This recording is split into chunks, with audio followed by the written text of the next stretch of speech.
birababaje, birateye agahinda kandi bituntuza umutima nk'uko twese tubizi. Ariko nshuti mukunzi wa Shali TV, reka mbanze ndakuramutse ndanakwifuriza ibihe byiza aho uri hose ndetse no kuroranirwa mu mirimo yawe yose urimo. Ariko kandi nsubire ndagusabe kugira subscribe nimba utarayikora, wongere kandi utumirire na bagenzi yawe kuza gukurikirana Shali TV mu kugira share canke partage vana ngene telefone yawe kwandikira kugira ngo tubananye dukurikirana inkuru zacu.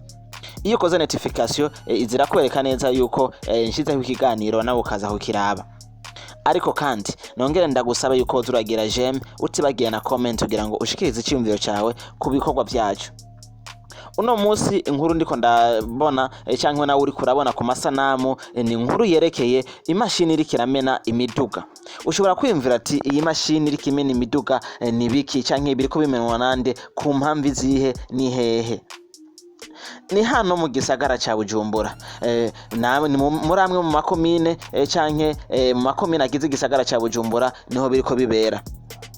Ibiriko biraba uno munsi ni mu kampuni, imwe mu makampuni agize igisagara ca Bujumbura y'abachinois isanzwe ikorera mu Kanyosha amaja mu Ruziba. Basanzwe bakora ku bintu byo kubaka amabarabara n'ibindi byinshi bitandukanye.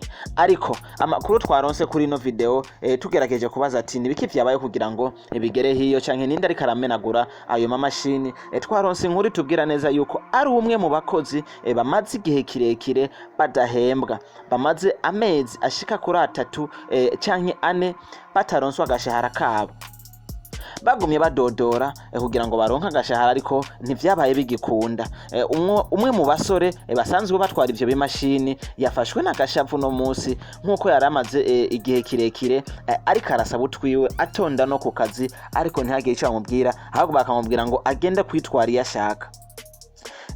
Maze kumva inkuru numvise yuko umenga ndababaye kuko birababaje cyane yuko rero umuntu hama hagera kwa kuhemba agashahara kayo ko uba wakoreye neza akakubwira ngo witware iyo ushaka. So ingene bimeze rero ibintu gushika kuri uno mwanya ntituramenya neza ati uwo muntu bamushizehe bimaze kugenda uko. Ariko reka mbande ndakwiganira amaze gushika ku kazi mu gatondo ingene byagenze. Yashitse arakora imirimo yiwe nkuko bisanzwe, nkuko asanzwe atonda ku kazi, hanyuma arasubira kwishyuza agashahara kiwe. Bamwishura yanyisha ingene ati nta mafaranga tuguha, genda witware iyo ushaka.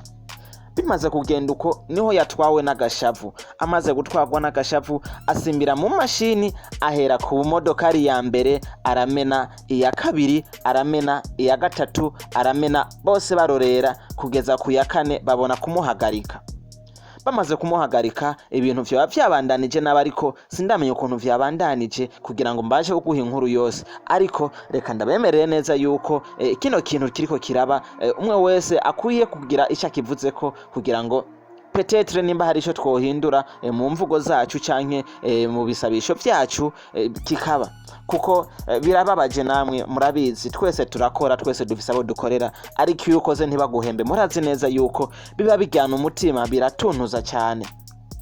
Yes, mukunzi wa Shali TV uri kuradukurikirana, ufise byinshi wovuga kuri kino kiganiro, ufise byinshi woshikiriza kuri ino nkuru, ariko reka ndaguha kanya nawe uje muri comment ugira icyo ushikirije. Ariko ndanakubwira neza yuko vuba cyane ninamenye izina ry'iyi company nzobashikiriza ku mugaragaro, ndetse nkarondera bamwe mu baba bakora ngaho kugira ngo badushikirize inkuru yose imwe ukwayo kugira ngo turonke inkuru y'idonido. Uno munsi ndabaciriye ku mayange ku byabaye, ariko reka ndaza gukomeza ntohoza kugira ngo ikiza kuba nze kubamenyesha nkuko mwanyizeye mukakurikirana ino nkuru.